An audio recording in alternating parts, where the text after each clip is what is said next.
book of Daniel this morning, chapters 11 and 12. Daniel 11 and 12 is where we're going to be today. Do not fear if you look at how long Daniel chapter 11 is. It's a solid 45 verses. Daniel chapter 12 is only 12 verses, so it works out. So really, it's overall not too much, but we're going to work our way through this text. Now, we lit our Advent candle this morning.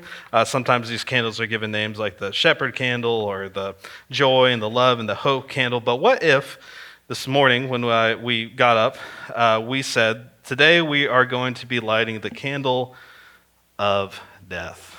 How would that land on you if that was how we decided to frame our time together in Advent? Or last week when we got up and we lit the candle of judgment. Or perhaps next week we get up and we light the hell candle. How would that set you up for a cheery Christmas season? Well, the thing is,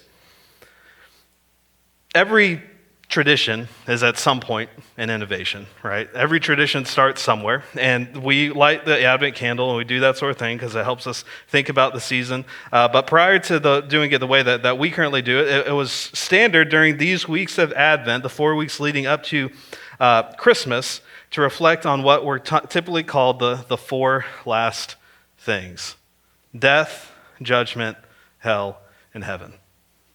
Death, judgment, hell, and heaven. And they're called the four last things. They're the things that happen at the end of our lives and at the end of all time. They're things that kind of ground us and orient us and help us understand how is it that we are spending our lives now in light of those things that are to come.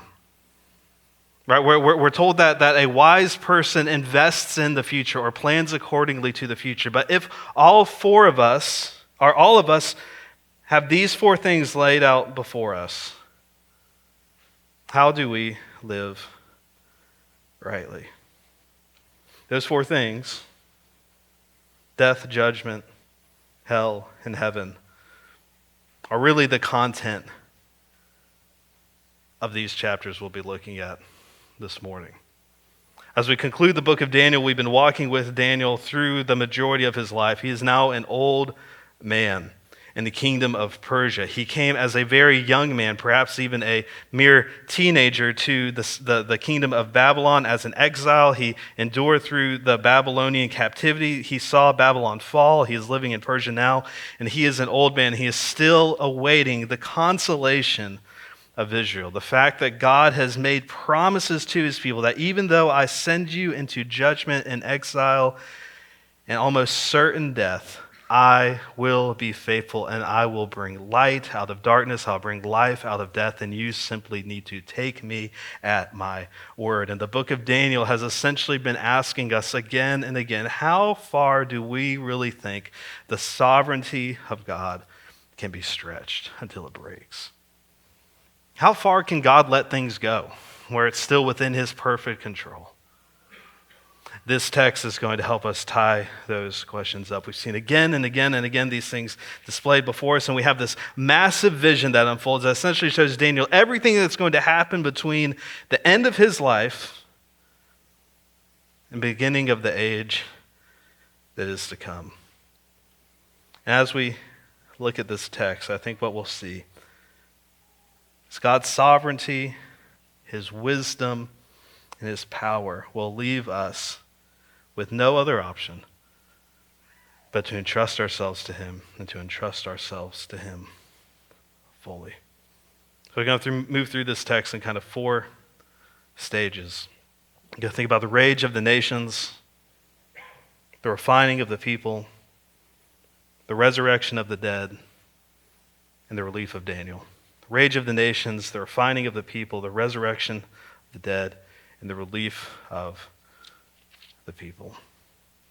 But in order for us to feel I want us to grasp the kind of kaleidoscopic, massive, wide-angle view of this vision, we're going to be a little bold and read the whole thing. And what I want you to do is you hear this text, I want you to just simply allow it to create this picture in your mind, and then we'll go back through those 4 points to try to clarify a few things. So Daniel chapter 11. This is the beginning of a vision. Daniel's had last week. David unpacked it for us. He sees this glorious figure before him. We're told that he is Daniel's in the midst of this intense spiritual conflict where these angelic hosts are fighting for the fate of the people of God. Verse 1 of chapter 11 concludes the thought of this one who has come before. It says, "As for me, in the first year of Darius the Mede, I stood up to confirm and strengthen him," talking about Michael, the archangel of the people of Israel. And then we begin at verse 2. And think about what is this vision that is to come. "And now I will show you the truth. Behold, 3 more kings shall arise in Persia, and a 4th shall be far richer than all of them. When he has become strong through his riches, he shall stir up all against the kingdom of Greece. Then a mighty king shall arise, who shall rule with great dominion and do as he wills. And as soon as he is arisen, his kingdom shall be broken and divided toward the 4 winds of heaven, but not to his posterity, nor according to the authority with which he ruled, for his kingdom shall be plucked up and go to the others besides these. Then the king of the south shall be strong, but one of his princes shall be stronger than he, and shall rule, and his authority shall be a great authority. After some years they shall make an alliance, and the daughter of the king of the south shall come to the king of the north to make an agreement. But she shall not retain the strength of her arm, and he and his arm shall not endure, but she shall be given up. And her attendants, he who fathered her, and he who supported her in those times. And from a branch from her roots one shall arise in his place. He shall come against the army and enter the fortress of the king of the north, and he shall deal with them and shall prevail. He shall also carry off to Egypt their gods with their metal images and their precious vessels of silver and gold, and for some years he shall retain from attacking the king of the north. Then the latter shall come into the realm of the king of the south, but shall return to his own land. His son shall wage war and assemble a multitude of great forces, which shall keep coming and overflow and pass through, and again shall carry the war as far as his fortress. Then the king of the south, moved with rage, shall come out and fight against the king of the north. And he shall raise a great multitude, but it shall be given into his hand.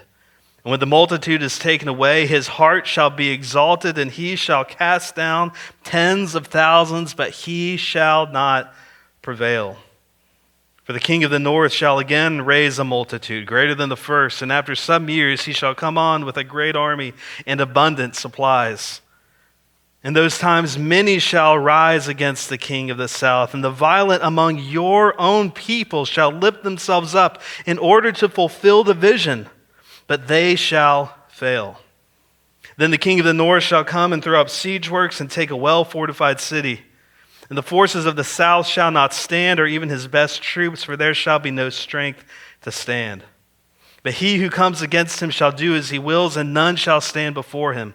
And he shall stand in the glorious land, with destruction in his hand. He shall set his face to come with the strength of his whole kingdom.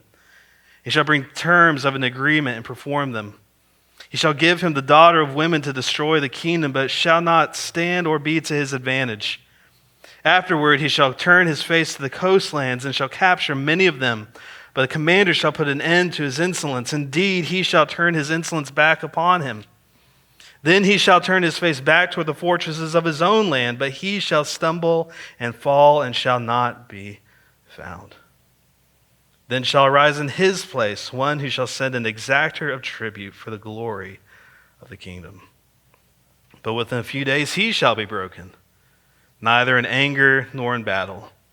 In his place shall arise a contemptible person to whom royal majesty has not been given. He shall come in without warning and obtain the kingdom by flatteries. Armies shall be utterly swept away before him and broken, even the prince of the covenant. And from the time that an alliance is made with him, he shall act deceitfully, and he shall become strong with a small people. Without warning, he shall come into the richest parts of the province, and he shall do what neither his fathers nor his fathers' fathers have done, scattering among them plunder, spoil, and goods. He shall devise plans against strongholds, but only for a time. He shall stir up his power and his heart against the king of the south with a great army. The king of the south shall wage war with an exceedingly great and mighty army, but he shall not stand, for plots shall be devised against him. Even though who eat his food shall break him. His army shall be swept away, and many shall fall down slain. And as for the two kings, their hearts shall be bent on doing evil. They shall speak lies at the same table, but to no avail, for the end is yet to be at the time appointed. And he shall return to his land with great wealth, but his heart shall be set against the holy covenant. He shall work his will and return to his own land. At the appointed time he shall return and come into the south, but shall not be this time as it was before. For ships of Kittim shall come against him, and he shall be afraid and withdraw. He shall turn back and be enraged and take action against the holy covenant. He shall turn back and pay attention to those who forsake the holy covenant. Forces from him shall appear and profane the temple and fortress, and shall take away the regular burnt offering, and they shall set up the abomination that makes desolate. He shall seduce with flattery those who violate the covenant, but the people who know their God shall stand firm and take action. And the wise people among the people shall make many understand that for some days they shall stumble by sword and flame, by captivity and plunder. When they stumble, they shall receive a little help. And many shall join themselves to them with flattery, and some of the wise shall stumble, so that they may be refined, purified, and made white, until the time of the end, for it still awaits the appointed time. And the king shall do as he wills. He shall exalt himself and magnify himself above every god, and shall speak astonishing thing against the God of gods. He shall prosper till the indignation is accomplished, for what is decreed shall be done. He shall pay no attention to the gods of his fathers or to the one beloved by women. He shall not pay attention to any other god, for he shall magnify himself above all. He shall honor the God of fortresses instead of these. A God whom his fathers did not know, he shall honor with gold and silver, with precious stones and costly gifts. He shall deal with the strongest fortress with the help of a foreign god. Those who acknowledge him he shall load with honor, and he shall make them rulers over many, and shall divide the land for a price. At the time of the end, the king of the south shall attack him, but the king of the north shall rush upon him like a whirlwind, with chariots and horsemen, and with many ships. He shall come into countries and shall overflow and pass through. He shall come into the glorious land, and tens of thousands shall fall. But these shall be delivered out of his hand, Edom and Moab and the main part of the Ammonites.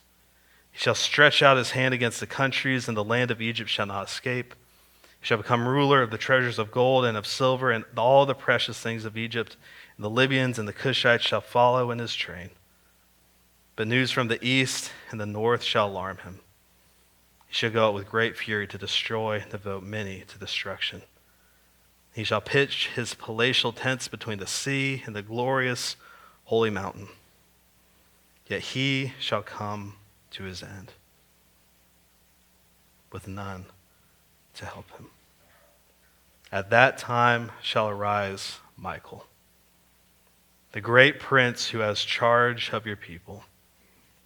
And there shall be a time of trouble, such as never has been since there was a nation until that time. But at that time your people shall be delivered, everyone whose name shall be found written in the book. And many of those who sleep in the dust of the earth shall awake, some to everlasting life, and some to shame and everlasting contempt. And those who are wise shall shine like the brightness of the sky above. And those who turn many to righteousness like the stars forever and ever.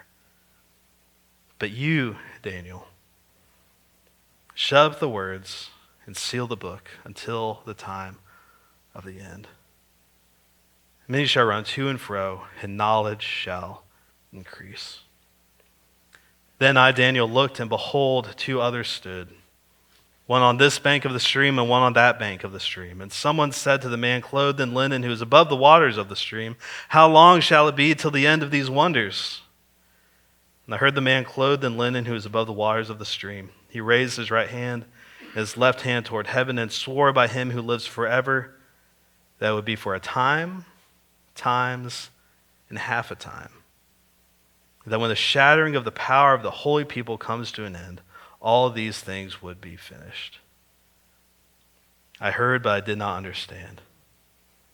I said, "O my Lord, what shall be the outcome of these things?" He said, "Go your way, Daniel, for the words are shut up and sealed until the time of the end. Many shall purify themselves and make themselves white and be refined, but the wicked shall act wickedly, and none of the wicked shall understand. But those who are wise shall understand. From the time that the regular burnt offering is taken away and the abomination that makes desolate is set up, there shall be 1,290 days. Blessed is he who waits and arrives at the 1,335 days. But go your way till the end, and you shall rest, and shall stand in your allotted place at the end of the days." This is God's word for us this morning. Easy to track with, right? Everyone feel good, like you followed along with what was going on there? What a flood of information.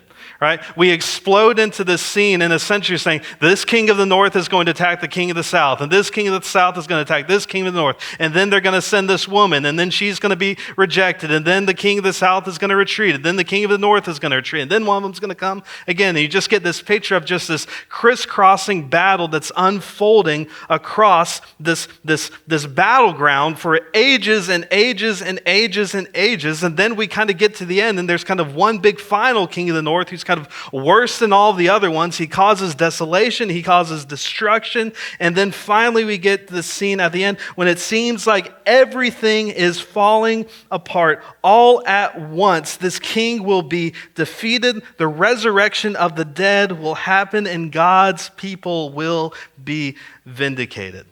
That's the big picture that we need to keep in mind. We can get lost in the details of chapter 11, but the thing we need to kind of keep oriented as we go through this is the most basic, simple summary of these two chapters and really of the entire Bible. It's simply this: God wins. God is going to accomplish exactly what he has set out to do, and nothing is going to stop him, no matter how great and how powerful and how strong the kingdoms of the world seem to the people of God as they're suffering under their wrath. That is the big idea of this text, and ultimately for us that is confirmed in the resurrection of the dead. Somehow the Lord is going to defeat death itself, and everything will be made new. That's where we're going in this text. That's the overall picture that we're going to walk through. But how do we get there? How do we kind of sort through these details? Let's go back through this text and just note a few things as we walk, kind of filter it through those 4 points so that we can see how does all of this come together and how can we trust that this is the case. So number one, the rage of the nations. Number one, the rage of the nations. We're already talking about this kind of back and forth. If it feels overwhelming, you're like, I'm kind of losing track of who is who here. I think that's exactly the intention of the text. I think there's something to that Scripture and God and inspiring Scripture knows that it's going to be something that is read. He's going to know that's going to land on his people in a certain way. And when he uses detail after detail after detail, talking about destruction and death and doom and destruction and death and doom, he knows what that's going to be like for us, and that's what he wants for us to feel as we hear this unfolding. These nations are raging, and Daniel, who is standing at the end of the destruction of Babylon and at the beginning of the reign of Persia, he is reminded there is still more death and destruction to come. All will not be made well in your lifetime, Daniel. So in order to unpack that, he kind of walks through, we'll kind of summarize the basic history here. Verse 2 of chapter 11, He says 3 more kings are going to arise in Persia. So remember, this is happening. He's having this vision during the reign of Cyrus. He's saying there are only going to be 3 more kings in Persia after this, before Persia itself is destroyed. Then this 4th one is going to come, and he shall be richer than all of them. There's going to be this one great king. That's the one that we usually refer to as Darius the First. This thing is going to come along. There's Darius the Mede, and later there's Darius the First.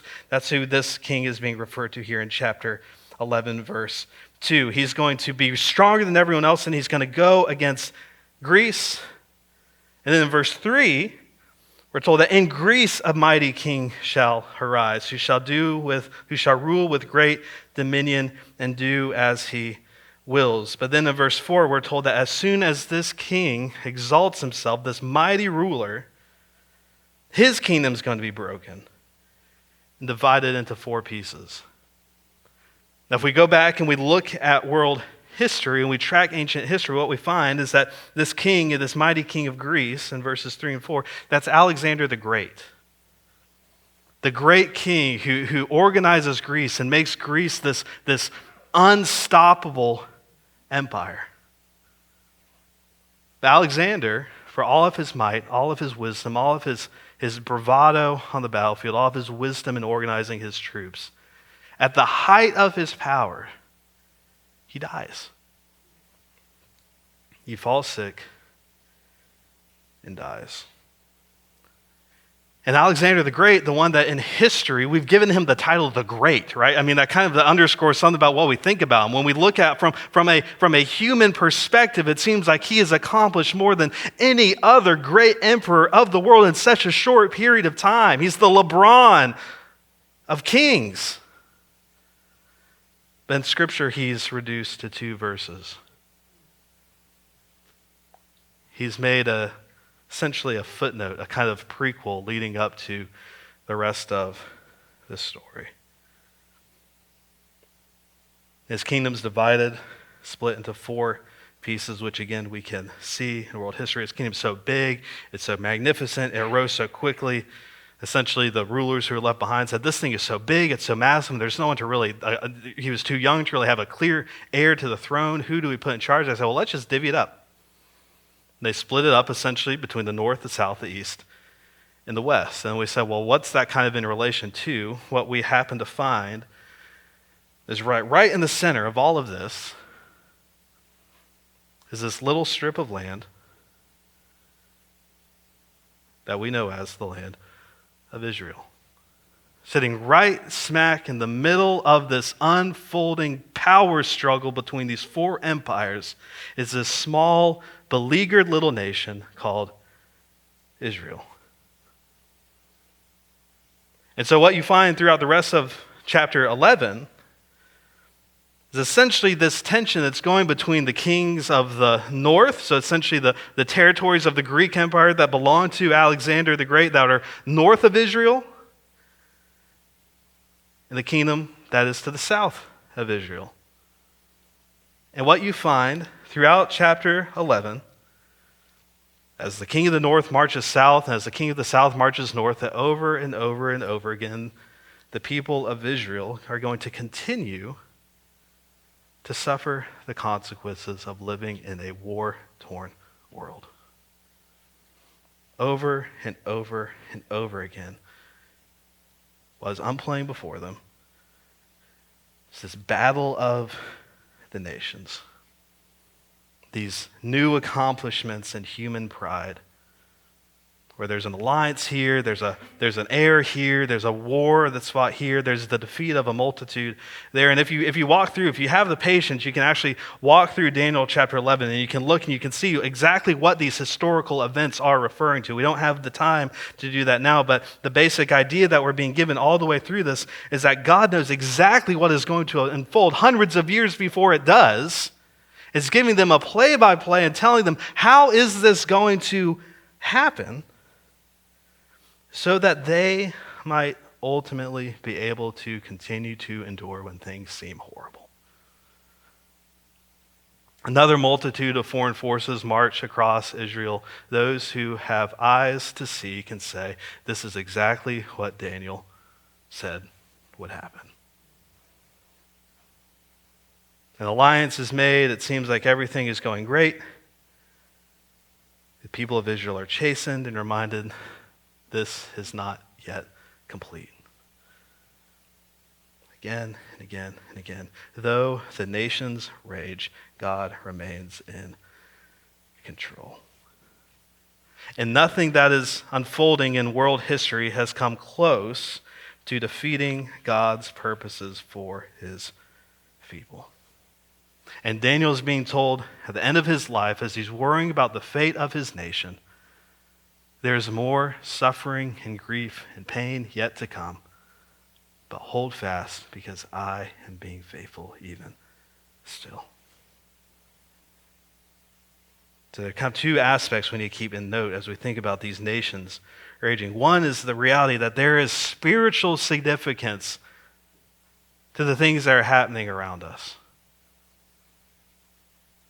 We learned last week that we don't just simply live in a world in which the sole determining factor is economics and product yield and whether the workers are getting their pay and whether the kings are being just or not. What we've been told in chapter 10 and what continues on through this is that there is intense spiritual struggling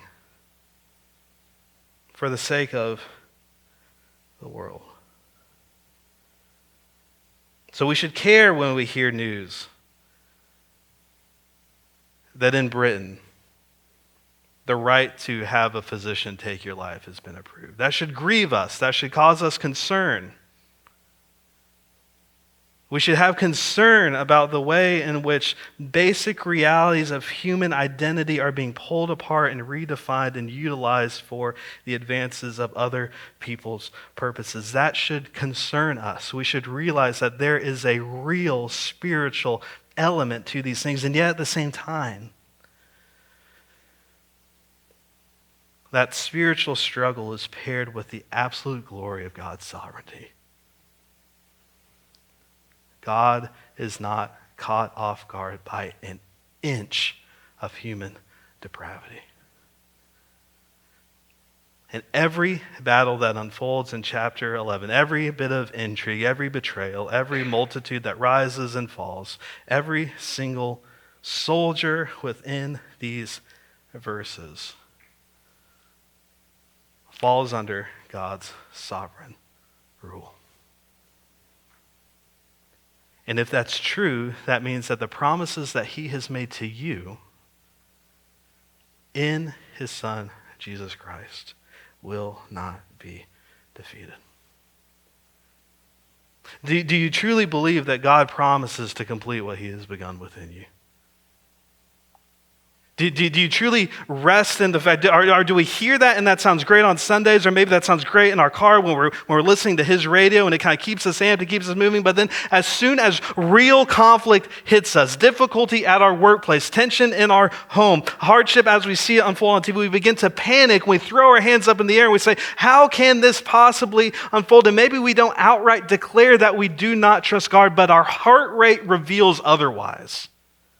Our sleepless nights, our tension that we carry between our shoulders shows us that perhaps ultimately we do not truly believe that the ultimate things have been secured in the way in which God has promised, and that every single step along the way is working for his glory.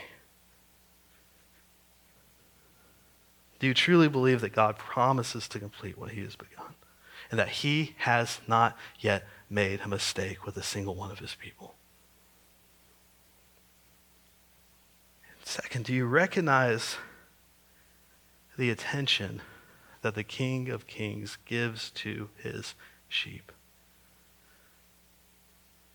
Alexander the Great gets 2 verses in the Bible. And we have psalms declaring the Lord's love to his bride.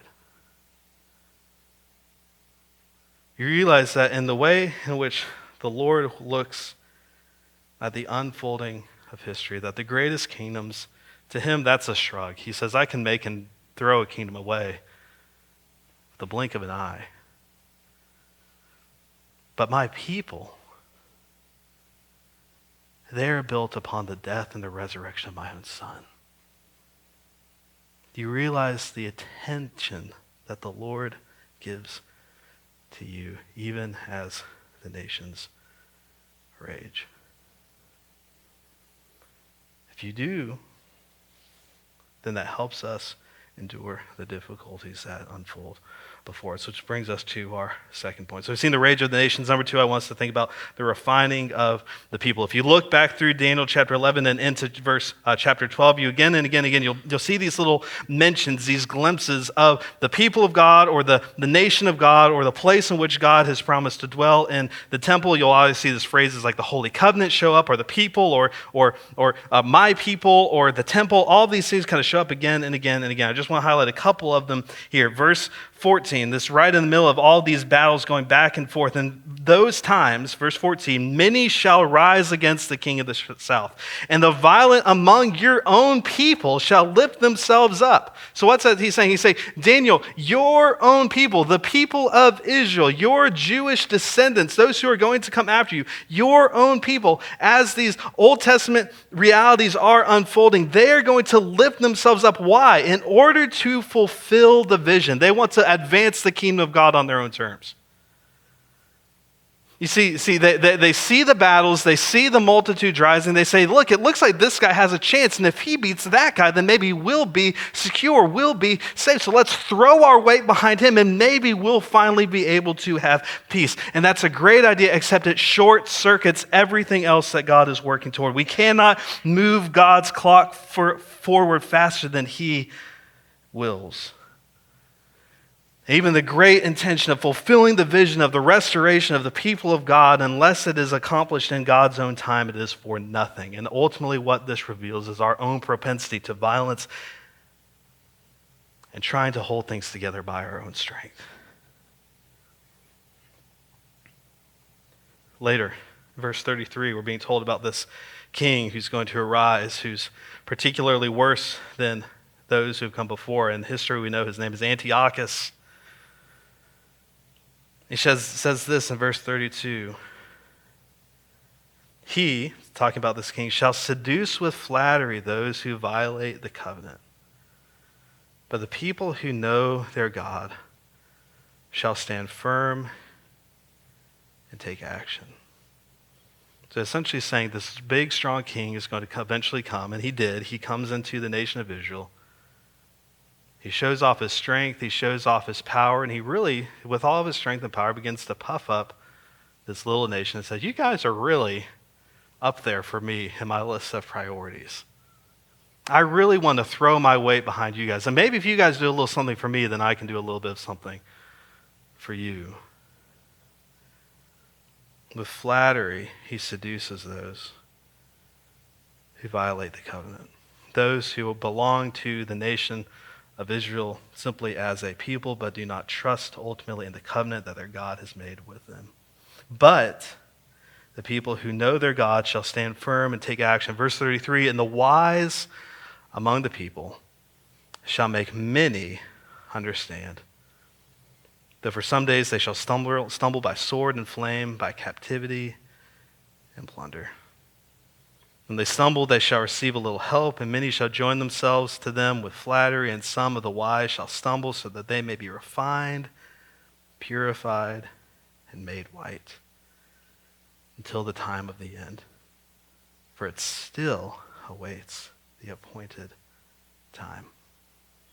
This ongoing statement is that Daniel, your people in the near future, as this king is going to come in, they're going to set themselves up. Some of your people are going to go after this king. Those who are wise are going to step back and say, no, let us trust in the Lord and trust that he is going to be faithful what he has done, no matter how strong this kingdom may seem. And that is going to bring them suffering. They shall stumble by sword and flame, by captivity and plunder. Essentially, the hardships of the world in which they live are going to cause them to step back and question or doubt or fear that perhaps God's promises have failed. Because it's tough to be at the center of history unfolding before your eyes.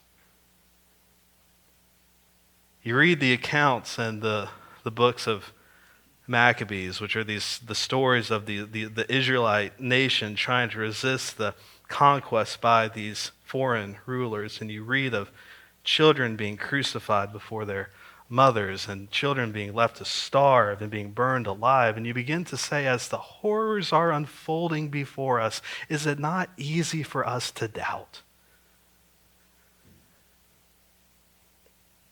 And the same goes for us. And perhaps a helpful way for us to think about our own life as Christians is that we are stumbling forward to glory. We're not marching as triumphantly, perhaps, as we would like. But the Lord even uses our stumblings and our sufferings and the pains. For what purpose? Verse 35, so that they may be refined, purified, and made white. The exact same image that the Apostle Peter uses when he's describing the suffering that is unfolding for the early Christians.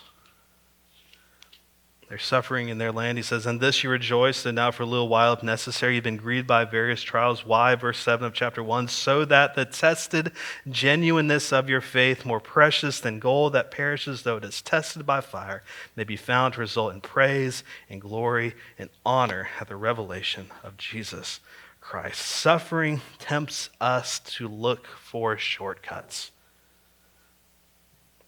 But when suffering is met with faith, it produces steadfastness as it helps us keep the ultimate reality in our minds. Verse 45, ultimately this king's reign will come to an end. He pitches his tents between the sea and the glorious mountain, yet he shall come to his end with none to help him, because he's but a man. And God's people have endured perhaps their greatest trial yet. We must learn to suffer well if we are to be refined. In order to suffer well, we must commit to being people of integrity. People who will not budge and not allow the changes of our public opinion to shift our principles. But in order to do that, we must keep the ultimate things in view, which brings us to our next point. So we've seen the rage of the nations, the refining of the people. Number 3, the resurrection of the dead. At that time, verse 1, chapter 12, shall arise Michael, the great prince, is charged of your people, and there shall be a time of trouble such as never been since there was a nation till that time. But at that time your people shall be delivered, everyone whose name shall be found written in the book. And then verse 2 is perhaps the clearest declaration of the resurrection of dead in the Old Testament. And many of those who sleep in the dust of the earth shall awake, some to everlasting life, and some to shame and everlasting contempt. We are promised that a resurrection is coming. And one day, even those who have died, longing for what they did not receive, they will ultimately enter into either glory, where God meets them and says, well done, you've waited, and it is now yours. Or he'll turn to those who settled for lesser glories and say, you've had your reward, depart into shame. And this is what is to ground our faithfulness. The reality of judgment gives us infinite reserves of steadfastness to draw from. The fact that there is a judgment for the living and the dead should bolster us and help us to say that regardless of what unfolds before us, if me being faithful leads to 50 years of suffering for the rest of my life, that will pale in comparison to the fact that I will be resurrected, I will be made new, and I will live forever and ever and ever in glory. And no matter what is offered to us in this particular moment where we fold in on ourselves, where we collapse, where we say, I simply cannot put up with the pressures around me, that moment of relief will be nothing in an eternity in which you have turned your back upon the living God. The resurrection grounds our steadfastness. And as we think about this resurrection, we will become gloriously beautiful to the world around us. Verse 3, those who are wise shall shine like the brightness of the sky above. Those who turn many to righteousness like the stars forever and ever. When we are made partakers of the resurrection, even now in belief in the Lord Jesus Christ, we are made a new creation even now. And the Apostle Paul says we shine like stars in the midst of a wicked and crooked generation, showing forth the glory of our God. So who has time to be proud? Who has time to be petty? Who has time to be vindictive? Who has time to be a busybody when there's a resurrection in front of us? Is that how you want to spend your life? Or do you want to spend it looking forward to the reality that is to come? It's in the resurrection that we become truly wise. Again, 1 Peter chapter 1, we're told that in this salvation, the prophets, including Daniel, they were given this view, and they're asking, when is this going to come? And we're told ultimately it wasn't to come until we received it in Jesus. The accomplishment of all things were going to be complete. So Daniel's told, but you shut up the words and seal the book until the time of the end. Many shall run to and fro, and knowledge shall increase. Essentially saying, you are going to seal this up. It's not going to come to pass yet, but your people will longingly wait for it, and they will be made wise, and they will be ready for their king to come. The resurrection makes us wise. And this is the last thing that Daniel sees. Then he looks, this brings us to our final point, the relief of Daniel. This is unfolded before him. He turns, he sees these two men on these banks, these angelic figures. There's one who's, for some reason, floating up above the waters of the stream. I don't know why, but that's where he is. He's floating up there. And they ask, how long is this going to be? And he's essentially, we're given two kind of sets of time. There's going to be a time, times, and half a time. Now, what in the world does that mean? I think basically a time would be one, right? 1 unit of time. Times, probably 2. Okay, so we got 3, and then half a time. So essentially be told 3.5 times, 3.5 units of time until this is going to come to pass. Now, what in the world does that mean? Well, when you go back and you read Daniel chapter, 9 for us? We're given this vision of the unfolding of history. Where are we told right at the end that there's going to be this 3.5 year period between when the worship in the temple is ended? It's going to be made illegitimate because the crucifixion of Christ is going to render the temple useless because the one perfect sacrifice has been offered once and for all. And then there's 3.5 units of time on the other side of that. So what are we being told? Essentially, we're being told, us, now as we read this text, we are in the back half of world history. We are in the closing minutes of the unfolding of God's purposes for the world. Do not give up hope now. You just have to endure. You just have to press forward. It is almost done. And we stand 2,000 years after the crucifixion and the resurrection of Christ. And we can still say, if Christ has not come, he is 2,000 years closer to coming than he was then. And we wait as his people and say, may it come soon. Daniel's still not happy with this. He says, oh, my Lord, what shall be the outcome of these things? This man says, go your way, Daniel, for the words are shut up and sealed until the time of the end. Goes on, says this same refining dynamics is going to happen. And we're given one more glimpse. For the time that the regular burnt offering is taken away and the abomination that makes desolate is set up, there shall be 1,290 days. So essentially there's going to be this destruction of the temple. Everything's going to be ruined. There's going to be this period of time, 1,290 days. Again, is that a specific amount of time? I don't necessarily think that's the idea. I think we're supposed to essentially see there's this period of time, and then what are we supposed to wait for? Blessed is he who waits and arrives at the 1,330 5 days. You just have a couple months left in time, relatively speaking. All of this is going to happen, and then is a blink of an eye, is a couple paychecks. And then all things will be made new. Can we make it? Can we press forward to the end?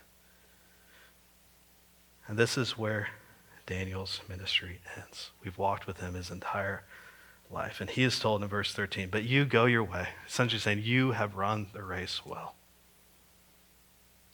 Daniel dies far away, yet to see these promises come to pass. But you shall rest and shall stand in your allotted place at the end of the days.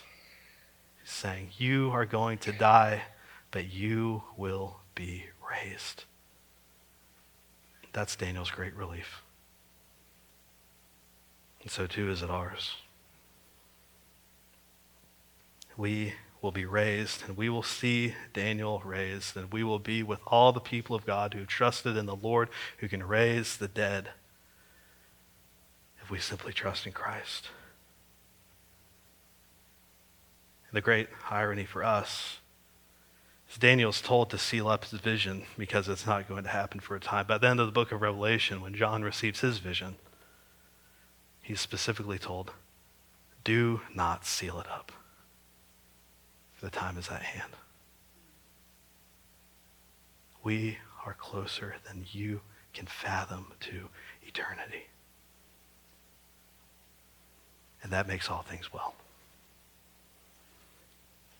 The resurrection hope is ours because in the ultimate purposes of God, God has worked all things together for good so that the very crucifixion of his Son by sinners would bring about our redemption. And what we have now is the beginning of the end of all things, where Christ has already been raised.